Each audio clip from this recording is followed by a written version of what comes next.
Саламатсыздарбы, куш келипсиздер. Бүгүнкү биздин өтүлө турган темабыздын максаты ата-энелердин педагогикалык деңгээлин калыптандыруу.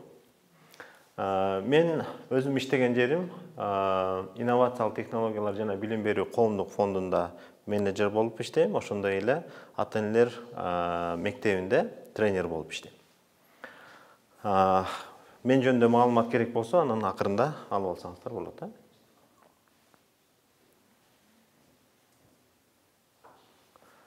Заманбап ата-энелердин компетенттүүлүгү деген темада сиздер менен бир аз азын-аулак кеп кылабыз. Компетенттүүлүк дегенди алгач сиздер кандай түшүнөсүздөр, ошону мага айтып берсеңиздер. Компетенттүүлүк дегенди уккансыздарбы? Компетенттүүлүк дегенде, мисалы үчүн ата-энелердин компетенттүүлүгү дегенде, мен мисалы үчүн ата-энелердин бардык жактан өнүгүшү, билим жагынан дагы, тарбия жагынан дагы балага туура тарбия берүү деп түшүнөм. Эң жакшы дагы барбы ойлордо? Келиңиз. Ошо компетенттүүлүк дегенде, мисалы үчүн ошо ата-эне баласына туура тарбия берүү, ошо бала мисалы үчүн ата-энесинен үлгү алуу, балдарга үлгүлүү ата-энелер деп. Үлгүлүү ата-эне болгондо, Демек, ата-эне компетенттүү болуу үчүн, баласын туура тарбиялаш үчүн биринчиден өзүндө жетиштүү билим болуш керек, жетиштүү көндүмдөр болуш керек, жетиштүү жөндөмдөр болуш керек деген таянакка келсек болот экен. Демек, ошол үч нерсени бириктиргенде, ошол үчөө тең ата-энеде болсо, ал ата-энени биз компетенттүү ата-эне деп эсептесек болот экен. Караңыздар, мен айтып кеткендей эле, билим, көндүм жана жөндөм болуш керек дедик,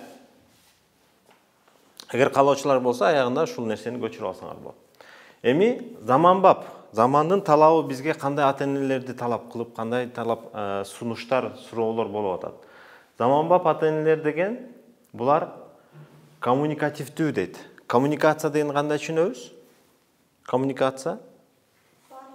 Баарлашуу, байланышуу, сүйлөшүү, Коммуникация деген ушул нерсе. Демек, биз баарлашууну конструктивдүү байланышканды билишибиз керек. Конструктивдүү байланыш дегенде, мен сиздерге суроо берип атам, суроонун жообун кайра мага берип атасыңар, Үйдө деле ошондой сүйлөшүүлөр болуш керек.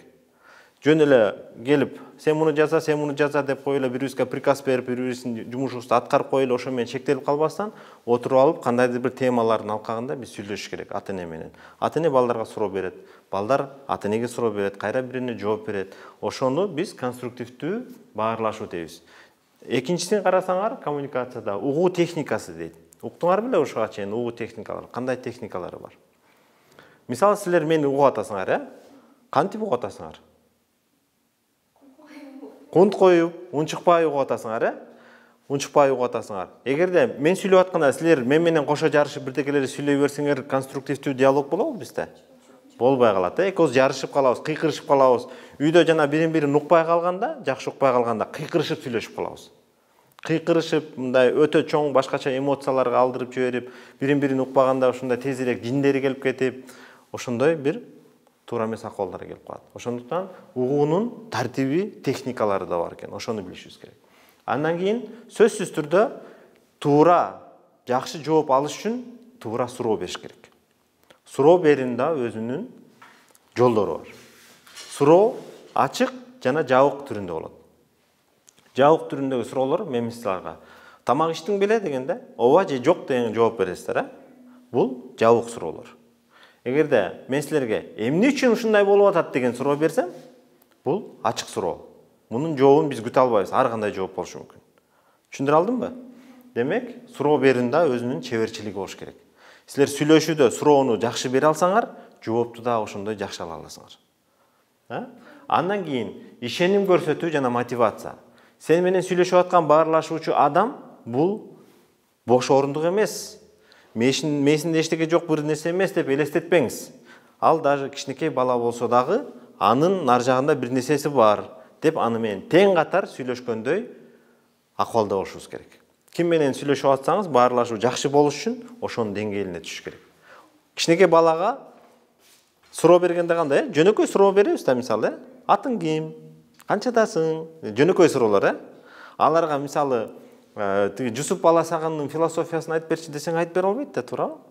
Демек көрдүңүздөр, суроо берип атканда дагы, жооп берип аткан адамга дагы биз ишеним көрсөтүү менен аны мотивация кыла ала турган, жообун таап кете ала тургандай суроолорду беришибиз керек экен да.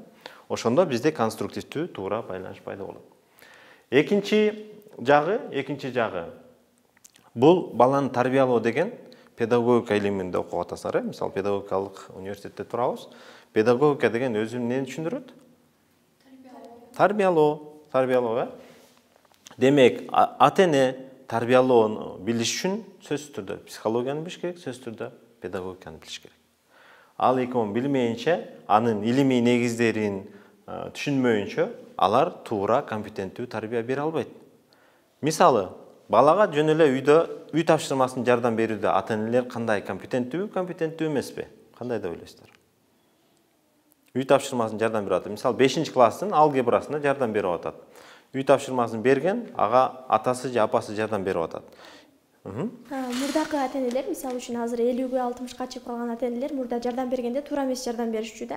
Алар сен үйрөнүп атасың, сен окуп атасың, өзүң билишиң керек, же болбосо урушуп, коркутуп, мугалимиң минтип коет деп ошентип үйрөтүшчү. Бирок азыркы жаш мугалимдер ал эмеден арылып, алар менен чогуу бирге аткарганды, өзүлөрү түшүндүргөндү үйрөнүп башташты да. Жакшы. Демек, азыркы балдардын психологиясы да башка. Замандагы алардын өсүп келаткан баягы физиологиясы да башка, биологиясы да башка. Ошондуктан алардын деңгээлинде биз алар менен дос катары сүйлөшүп, алардын психологиясын түшүнө билишибиз керек. Андан ары кетели, буга көп токтолбой эле коелу. Жеке сапаттары. Ата-эненин жеке сапаттары өтө көп чоң ролдорду ойнойт. Аны биз кийинки слайдтарда көрөбүз. Коммуникативдүүнү биз айттык сиздер менен, социалдык кооперация, биргелешип иштөө. Азыркы компетенттүүлүктө дагы бул коллаборация деген сөз бар. Коллаборация, биргелешип, кооперация кылып, биргелешип иш алып баруу.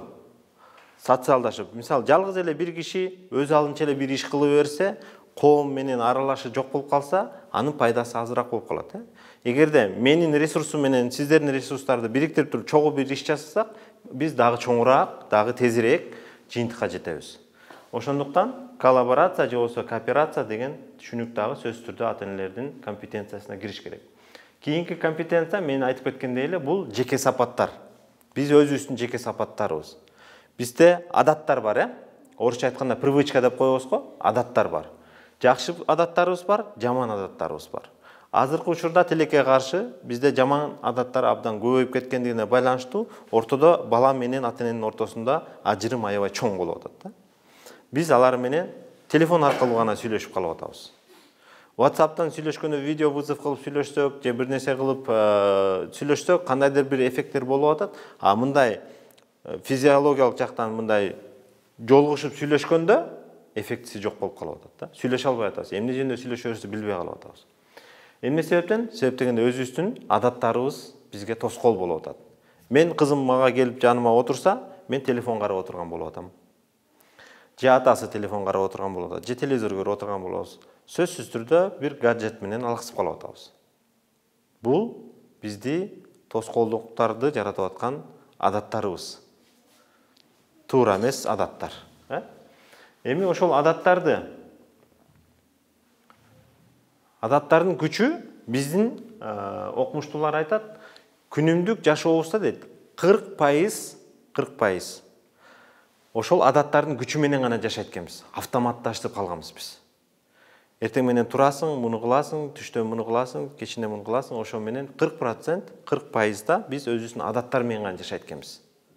Элестетсеңиз, сиз 80-ге чейин же 100-га чейин жашасаңыз, ошонун 40 жылын только адат менен убакыт өткөрүп коет экенбиз. Же телефон карап отуруп, же сериал карап отуруп, же башка бир туура эмес бизге зыян келтире турган адаттарды кылып атып, биз өмүрүбүздүн 40%-ын жоготуп коет экенбиз. Эми караңызбы, адат кантип пайда болот? Адат сөзсүз түрдө бир белги берет башында. Мисалы көбүнчө кандай адат бар? Телефонду кайсыл учурда карайбыз биз үйгө келгенде? Жумуштан келесиң же окуудан келесиң, чарчап, үйгө келесиң, курсагың тойгузасың. Курсагың тойгузгандан кийин башталат белги. Тың. Бир мен ушуга ылайыктуумун, бүгүн аябай көп эмгектендим, мен билим алдым, чарчадым. мен бир аз сериал көрүп койсом, же муну оюнду ойноп койсом, болот деп өзүбүзгө разрешение беребиз да, уруксат беребиз. Анан комфортный бир столго же бир диванга бир жерге отурасың же жатасың, ыңгайлашып отургандан курсагың ток, анан кийин башталат. Жарым саат көрөсүң, анан кийин дагы жарым саат. Эчтеке болбойт. Азыр аткарып коем тигини. Дагы жарым саат. Ушинтип отуруп, канча убакыт өтүп кеткенин биз билбей калабыз. Демек, адаттын өзүнүн сигналдары, белгилери болот экен да башында. Андан кийин ал кыймыл аракетке кирет. Биздин көргөнүбүз, ошону ишке ашырып атканыбыз биздин кыймыл аракет. Анан аягында сыйлык. Сыйлык каяктан пайда болот? Сыйлыкта деген жанагы орусча айтканда гормон счастья деп коет, бактылуулукту пайда кыла турган кандайдыр бир гормондор бөлүнүп чыгат да. Сериал көрсөң, же ойун ойносоң, же кандайдыр бир иш аракет кылсаң, аягында бир кубанычтуу бир өзүңө бир эмоция келип аткан болсо, ошол бул сыйлык. Oyun oynап, kийинки өрөөнгө өтүп кетип атасың, бул да сыйлык. Сериал көрүп, сериалдын ичинде ыйлап атасың, күлүп атасың, өзүңдүн ичиңен переживание болуп атат. Кийинки сериясын чыдамсыздык менен күтүп атасың, Мунун баары гормон счастья берет да. Ошонун баары биздин жашообузда жок болгон үчүн пробелдер бар да ортобузда. Үйдө ошол нерсени жашабай калгандыктан, ошол эмоцияларга бизге жетишсиз болгондуктан биз сериалдан алып атабыз. Сериалдагы эмоциялар менен жашап атабыз. Анан кийин ошону чыдамсыздык менен күтүп атабыз. Себеп дегенде бизге ал гормон счастья берип атат. Улам жайдан берип атат, сериал сайын, серия сайын берип атат. Ошондуктан биз күтүүсүздүк мындай тынч менен абдан күтөбүз да кийинки сериялар. Карагыла, ошол боштукту толтуруу үчүн анан эндорфин деген гормон бар, гормон счастья деген эндорфин. Ошону алыш үчүн биз рахат алыш үчүн ошол нерселерди жасайт экенбиз. Бул адаттар. Эми адаттарды алмаштырса болот, жакшы адатка алмаштырса болот. Ошондой жаман адаттарды калтырыш үчүн сигнал болгон кезде, белги болгон кезде биз ошол нерсени алмаштыра турган бир иш-чараларды ойлоп табыш керек. Мисалы, спорт. Спорт менен алгызса болот. Спорт ден соолукка пайда. Мен мисалы телефон кармаганын ордуна, телефонду кечинде курсагым тойгондон кийин отурганын ордуна, ошо зона комфортуга кирип кетелектен мурда мен деген жарым саат спорт менен машыгышым керек деген, мисалы телефонго өзүмө бир будильникпи же бир программа бирдекени коюп ала турган болсом, ошол программаны ачып иштеп баштасам, уже мен спорт менен машыгам.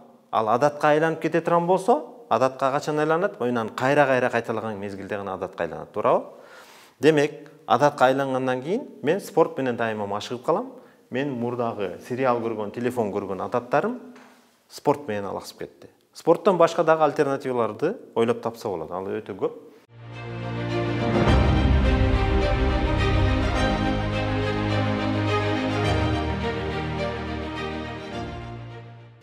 Буга токтолбой эле, бирок интернеттен, YouTube'дан да бир карап койсоңор болот. Адаттардан арылуунун кандай жолдору бар, Көбүнчө орусча материалдар бар. Эми карагыла, ата-эне, кайра ата-энеге кайталы. Балдарын кандай мамилени күтөт? Балдарынан кандай мамилени күтөт? Балдарым кандай болсо экен дейт. Менин балам жакшы окуса экен дейт көбүнчөсү эле. Ден соолукта болсо экен дейт. Жакшы бир чөйрөгө туш келсе экен дейт. Жакшы бир үй бүлөгө туш келсе экен дейт. Кийин мисалы турмушка чыгып кеткенде. Демек, алардын жасаган иши менен эгер жакшы окуса, ошо күткөн нерселери аткарылса, ал сыймыктанат ата-эне. Туурабы? Жакшы окуса, жакшы чөйрөдө жүрсө, жакшы ийгиликтүү ишке кирсе, көбүрөөк акча таба баштаса, үй бүлөсүн бага баштаса, ата-эне сыймыктанат. Бирок андай болбой калган учурда эмне болот? Колдоо таппай калган кезде биз ата-энелер тескерисинче эффект берет да, аларды урушат. Сен мындайсың, сен тигиндейсиң, сен деп отуруп жерге кагып таштайт. Алар жабылат, жүрөктөр жабылат. Анан ары маалыматты кабыл албай калат уже. Кабыл алгысы да келбей калат. Жабылып калган замоктор бар да, аны ачкыч менен гана ача алабыз, туурабы? Ачкычын тапмайынча, өзүнүн ачкычын тапмайынча ал замок ачылбайт. Аны кайра калыбына келтириш үчүн бир нече убакыт кетет. Мисалы, бир өсүмдүктү өстүргөндө деле кандай, тигесиң, эгесиң, андан кийин аны сугарасың, кичине өсөт, байкап турасың, чөптөрү жокпу, жуласың, түбүн бошотосуң, дагы бирдекелерди берип отуруп өстүрөсүң, чыгарасың. Ошол сыяктуу деле балага ошончо убакыт, энергия бөлүнүш керек. Убакыт менен, энергия менен чектелип калбаш керек, ал жерде сүйүү да болуш керек. Сөзсүз сүйүү, ишеним болмоюнча, ал бала биз каалагандай өсүп чыкпайт. Сухомлинский деген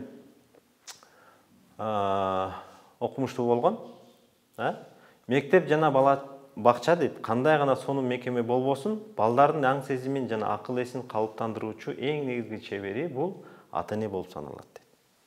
Университеттер, мейли частный укмуш деген мектептерге берели, аябай укмуш сонун университеттерге берели, сонун болсун, бирок баары бир деле ошол нерсенин өзөгүн үй бүлөдөн алат экен.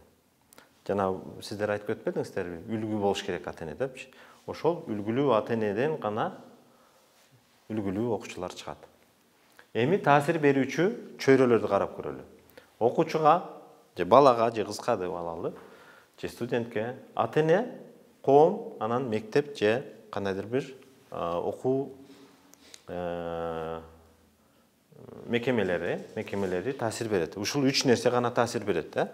Элестеткиле, окуучу ушул үчөөнөн алыс эле өзүнчө мынау жакта жашап атса. Мектепте эмес, үйдө эмес, коомдо эмес, үйдө да жок, талаада эле өзүнчө эле бир жалгыз бир жерде жашап кете алабы? Жашап кете албайбыз. Биз жалгыз жашай албайбыз, биз коомсуз жашай албайбыз. Ошондуктан бул коом сөзсүз түрдө жакшы жака үчөө тең өзгөрсө, ошондо барып гана окуучу же бала калыптанган болот, жеткиликтүү деңгээлде. Эгерде ушулардын бирөөсү гана аксап калса, мисалы мектеп, коом жакшы болуп баратат дейли, мугалим мектептер оңолуп баратат, бирок ата-эненин үйдөгү мамилеси өзгөрбөсө, анда бала баары бир деле аксай берет. Бир жагынан жетишпей калат. Эми Маслоу деген окумуштуу болгон, ошонун пирамидасы болгон, пирамида Маслоу деген уксаңар керек. Ошонун эң негизги фундаментинде муктаждыктар же зарыл болгон керектөөлөр деп коет. Эң биринчи керек болгон нерсе бизге адам баласына бул физиологиялык же биологиялык керектөөлөр, муктаждыктар. Буларга кайсы кирет экен? Коопсуздук, коргоо, сактоо, аба, тамактануу, уйку, физикалык контакт. Элестетсеңиздер, сиздер кече уктабай калдыңыздар. Же тамак ичпей калдыңыздар бир суткалап. Сиздер ушул жерде отуруп окуй аласыздарбы? Окуй албайсыздар. Сиздердин оюңардын баары уйкуда же тамакта болот. Демек, ошол муктаждыкты кандырмайынча кийинки деңгээлге чыга албайбыз. Кийинки деңгээлде эмне бар? Кийинки деңгээлде социалдык керектөөлөр. Ким окуп коет? Сиз окуп коесузбу? Өзүн өзү урматтоо, өзүнө ишенүү, күчтүү тараптары, компенсация, теция. Башкалардын урматтоосу, статустанулуусу, абийир урматтоо. Тийиштүүлүк жана сүйүү, топко, үй бүлөгө тийиштүүлүгү, жакын болушу жана сүйүү. Рахмат. Караңыз. Өзүн өзү урматтоо дейт. Демек, социум дегенди түшүнөбүз, коомдо өзүнүн ордун билбесе, мисалы сиз студент болуп жүрөсүз, мен студентмин деп сиз сыймыктанасыз, туурабы? А студент боло албай калган канча балдар, кыздар бар? Алар мындай үйдө эле жүрүшөт, үй чарбасы менен алаксып же болбосо башка бир жакка турмуштун эмесинен алар окуй албай калгандар бар да. Алар өздөрүн бир социумдун мүчөсүмүн деп эсептебей мындай кыскарылып жүргөндөр бар да. А сиздер, мен студентмин, сиздер уже кандайдыр бир коомдун мүчөсүздөр. Сиздер өзүн урматтай аласыздар. Мен студентмин, мен деңгээлим мондай болуш керек деп биле аласыздар. Башкалардын урматтоосу, демек, сиздердин окуй албай калган бир классташ балдар, кыздарыңыздар, сиздер менен дагы алар, бул студент, баланча деген университетте окуйт бул деген, ал урмат көрсөтөт. Кийинкисин караңыз, тийиштүүлүк жана сүйүү. Демек, биз социумдун ичинде мен өзүмдүн орнумду билсем же менин мага болгон ишеним, сүйүүлөрүн сезе билсе, мен бир кандайдыр бир коомго керек экенмин деп өзүбүздү сезип калабыз. Бул кийинки муктаждык. Уйку, курсак тойгондон кийинки муктаждык ушул экен. Биз коомсуз жашай албайбыз, жалгыз жашай албайбыз. Андан кийинки муктаждык бул жогорку деңгээлдеги. Алдыңкы экөө аткарылгандан кийин гана барып, жогорку деңгээлдеги муктаждыктар пайда болот. Мына биз азыр сиздер менен бул жерде окуп атабыз. Жогорку керектөөлөр. Биз өмүрүбүздүн жашообуздун максатын койгонбуз. Мен моундай максаттарды койдум, мен ага жетиш үчүн окушум керек, 4 жыл бул жерде, анан муну кылышым керек, анан муну кылышым керек деген өзүңөрдүн максатыңар бар, туурабы? Ошол максаттар кийин гана пайда болот. Ылдыйкы экөө аткарылгандан кийин, анан кийин жогорку максаттар пайда болот. Ошондо барып гана өзүбүздү өнүктүрүү пайда болот. кандайдыр бир нерсе толбой атканын түшүнүп, анан кийин мен муну окушум керек экен, английский окушум керек экен, ораторский искусствого барышым керек экен, мен бийге барышым керек экен, мен жудого барышым керек экен деп, анан кийинки муктаждыктар пайда болот.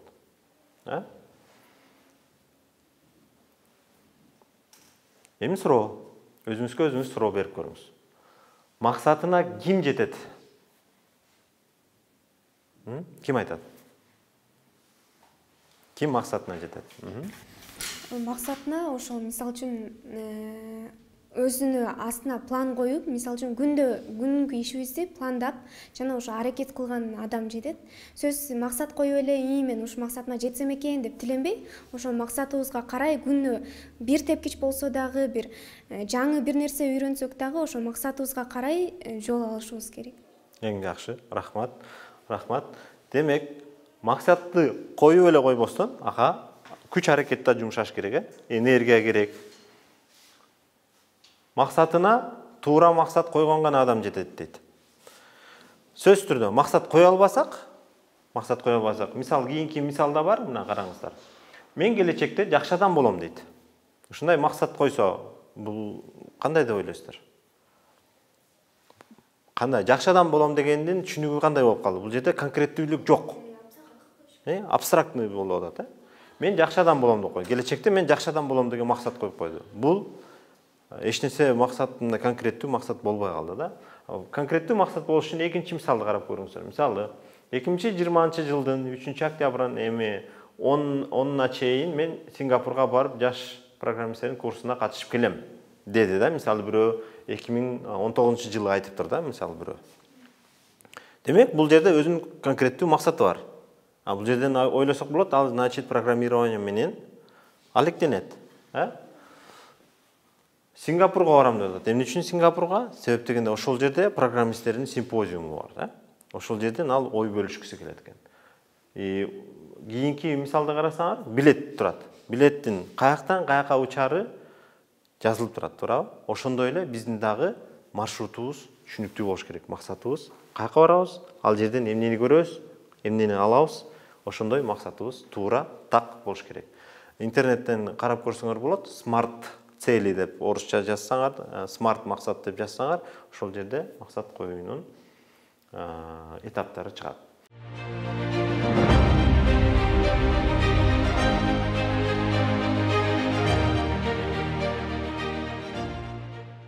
Эми биз жана айтып кетпедикпи? Ата-эне деген өзү үлгү болуш керек деп, Үлгү болууда. Карасаңар, эң биринчи фундамент ошол үлгү экен. Бала көргөн нерсесин копировать ете берет экен. Каалабаса деле ошону копировать ете берет экен дагы, кийин ошону туурап калат экен. Атасын же апасынын кылгандарын туурап калат экен. Ошол менен биз чоң таасир тийгизет экенбиз. Андан кийинки таасир бул мамилелердин түрү, кийинкиси биздин берген кеңештерибиз. Кеңештерибизди биз багы мораль окуп атат мага деп коет го, жаштар айтып коет го.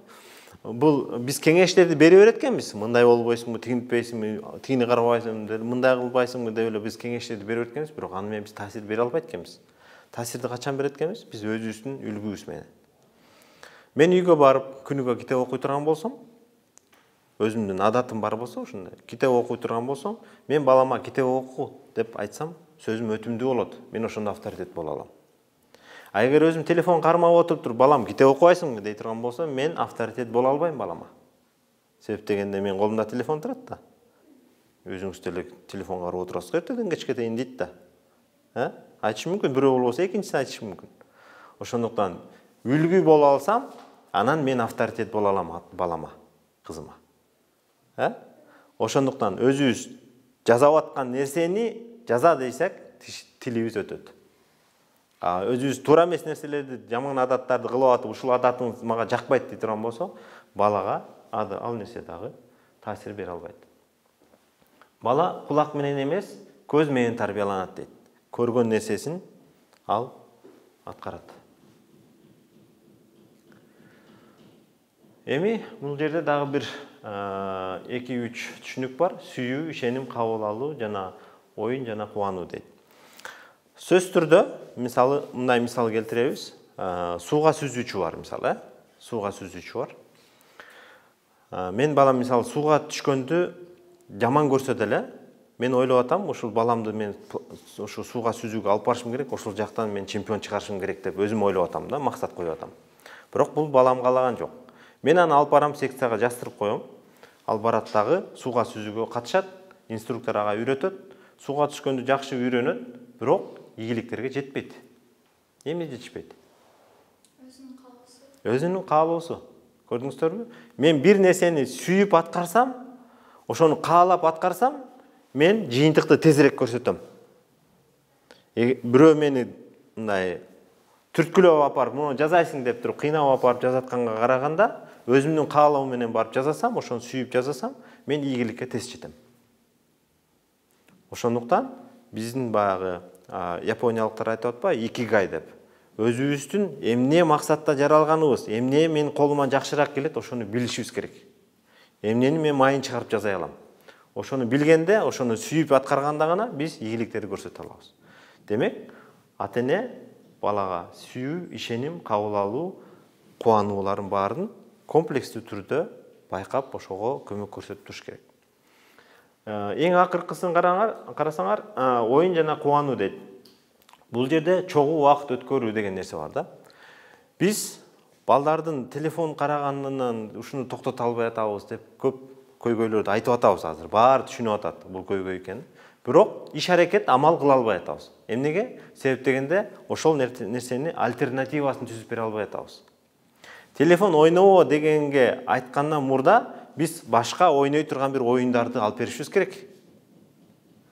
Столдун үстүндө ойной турган оюндар бар ар кандай. Чүкө бар мисалы, үйдө чогуу ойной турган бир оюндар бар. Жанагындай Uno деген оюндар бар. Азыр аябай оюндун түрлөрү көп. Столдун үстүндө отуруп, ата-эне менен чогуу балдар ойноп турган оюндар бар.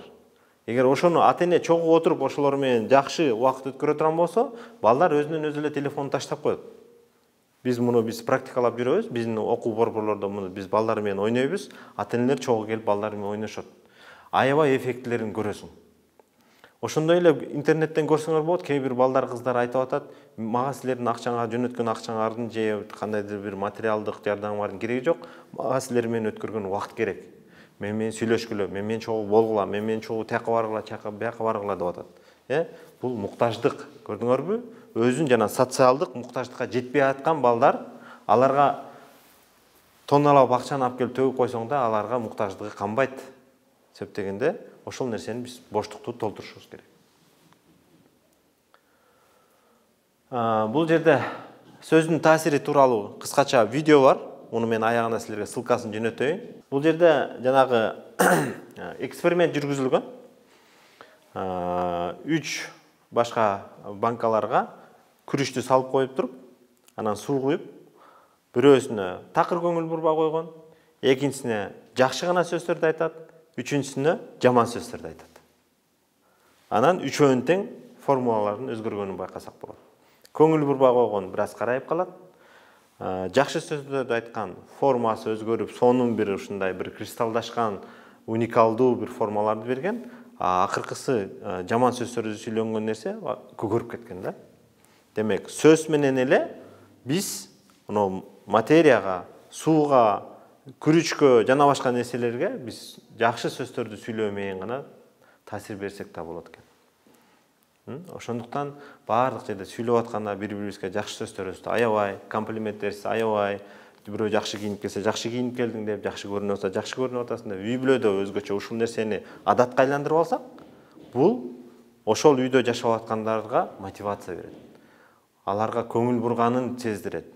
Жанагы боштуктар болбойт.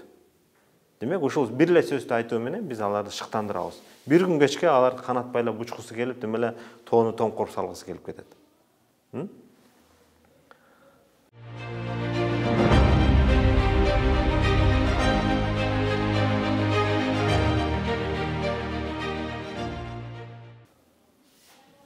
Эми азыркы замандын талабы болуп аткан ата-энелердин дагы бир компетенттүүлүгүнүн бири бул балдарды диагностика кылганды билиш керек.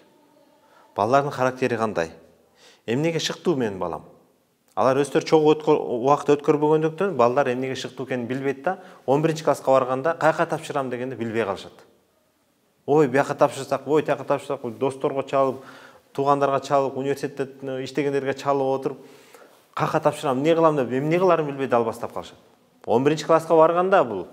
А негизи бул нерсени бала кичинекейинен баштап чоңойгонго чейин ата-эне чогуу ойноп атып эле муну диагностика кылып коюш керек эле уже.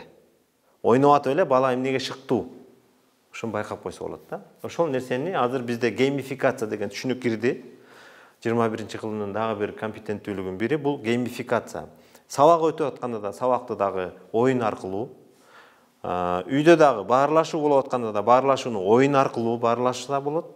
Ошол учурда балдардын кандай типтеги балдар, эмнеге ылайык шыктуу, мунун характери кандай, эмнеден тез жини келип кетет, эмнени жакшы көрөт деген диагностиканы ушул геймификациянын жардамы менен биз кылсак болот.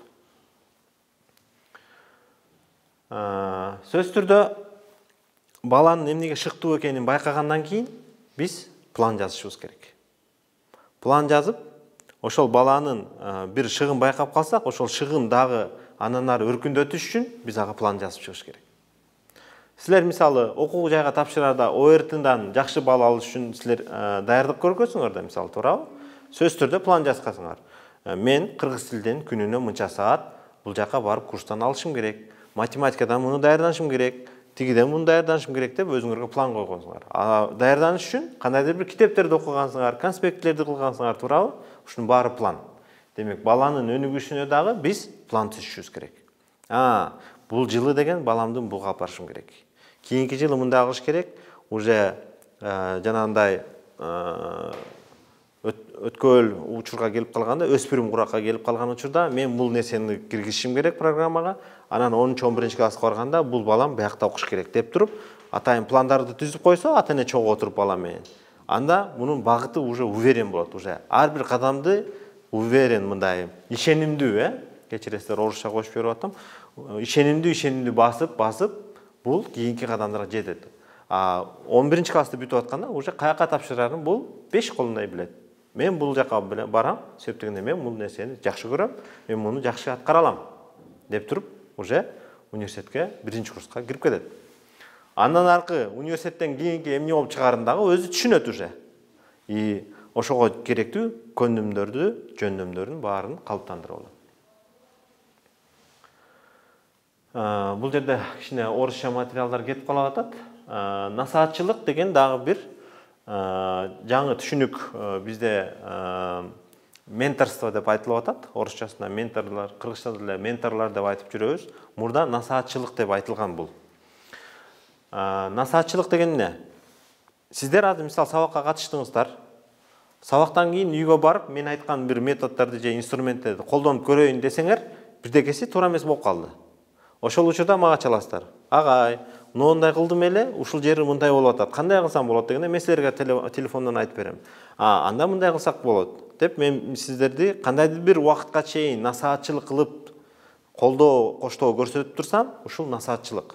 Демек, ата-энеде дагы ушул нерсе болуш керек. Үйдө бир нерсени жазып атып, баласы туура эмес жасап койдубу? Ошону андан ары өркүндөтүп кетиш үчүн ал насаат кылганды билиш керек. Барып эле баса калып, уруп коюп, же урушуп койбош керек. Ага насаат кылгандын техникаларын билиш керек. Түшүндүрө алдымбы? Андан ары. Ошондо гана бала жыйынтыкка, ийгиликке жетет экен.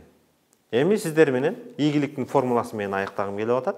Ийгиликтин формуласы мен сиздерге сабактын башынан аягына чейин айтып келатам. Кандай болуп атат? Ийгиликтин формуласы бул убакыт. Биринчиден биз бир нерсеге ийгиликке жетиш үчүн сөзсүз убакыт арнашыбыз керек. Сиздер бул жерге катышыш үчүн канча убакыт күтүп отурдуңар сыртта? Кайра кирдиңер? Сабакта бир жерде убакыт белип атасыңар, убактыңарды короттуңар. Убакыт менен бирге силердин энергияңар короп атат. Улам убакыт өткөн сайын силер ачка боло баштадыңар, уйкуңар келе баштады чамырчыларына, энергияңар короп атат. Ишиңерде энергия кетип атат уже, тарап атат. Энергияңар кетти, убактыңар кетти. Анан үчүнчүсү сөзсүз түрдө эмне болуш керек дедим? Сүйүү болуш керек дедим. Сөзсүз түрдө энергия короткондон кийин, убакыт короткондон кийин ошол нерсени сүйүп, ошону каалап аткарсаңар, ошол ийгиликке жеткирет.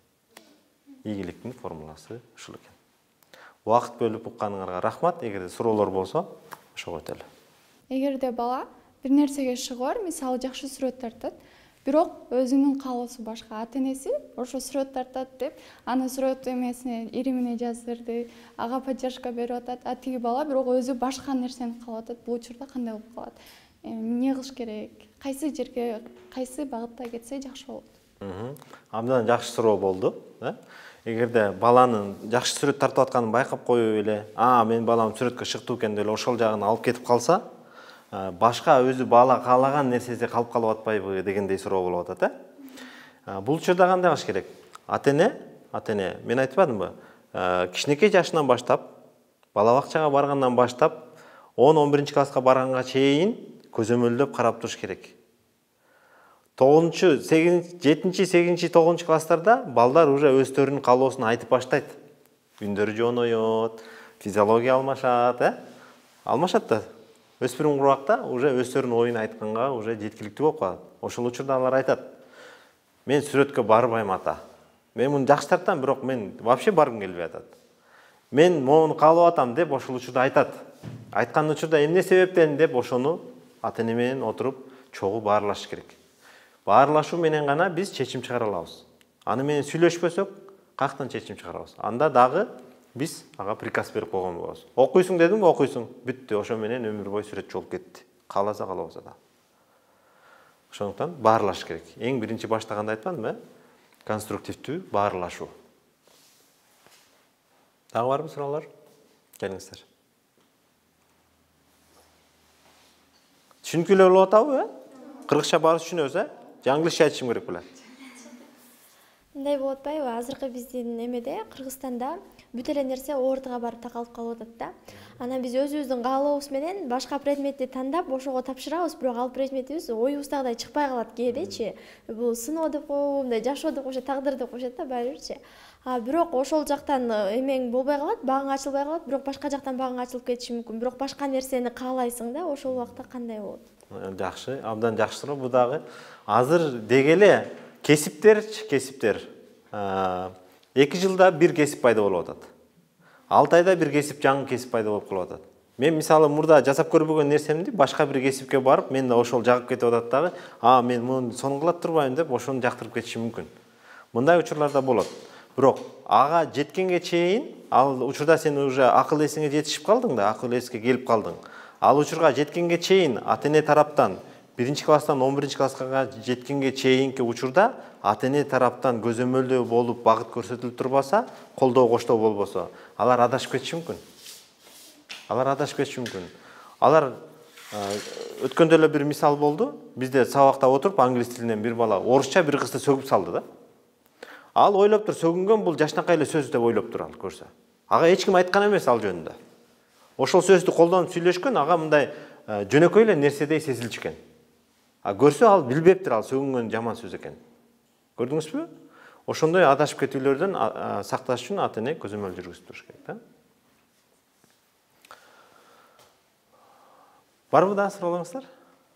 Болсо айтып калыш керек, могу жерде калып калбаш керек. Ата-энелер өзү жетпей калган кесипти, балким бир нерсени баласына калтырам же ушул балам ошол мен жетпей калган нерсеге жетсин дейт да. Ушулга сиз кандай карайсыз? Мен буга мындай призма аркылуу карайм. Түптүз карай албайм ага. Бул көпчүлүк ошондой болуп калат, тилекке каршы.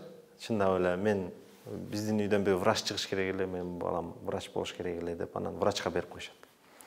Анан баласы кааласа, каалабаса деле жанагыга кайра кайтып келип атабыз, ата-энесинин каалоосу менен кетип баратат. Ал университетте окуп бүткөндөн кийин 1-2 жыл иштегенден кийин башка бир өзүнүн багытын таап кетип калышы мүмкүн, бияктагы мисалдаргыдай. Ошондуктан баланын каалоосу менен дагы ата-эненин каалоосун бириктирип, ортосунда бир консенсуска келип иш кылыш керек деп ойлойм да. Баарлашуу, кайра эле баарлашып, сүйлөшүү аркылуу келишим түзүп атуу, ошону менен кайра бир ортодогу чечимди бир тараптуу жөн эле сен ушуга оку деп берип салганда болбойт. Кээ биркилер гана жана айтып кеткендей, кээ бир гана балдарга жагып кетиши мүмкүн кийин. Көпчүлүгүнө жакпай калат да.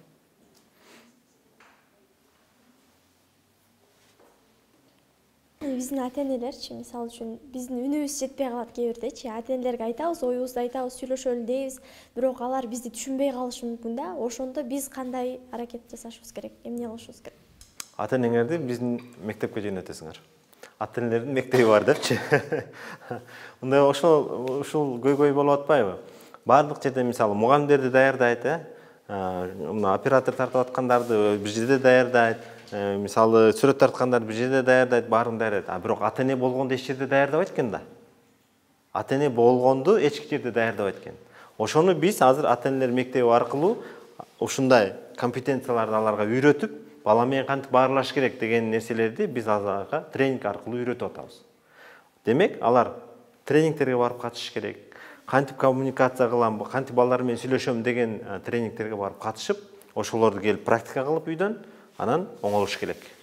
Алар мына жерин өзгөртүш керек, бул жерин өзгөртүш керек. Анан кийин баарлашуу жакшы болот.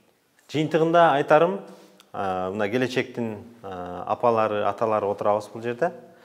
Балдарды тарбиялоодо мурда биринчиден өзүбүздү өнүктүрүп алышыбыз керек. Биз даяр болуш керек.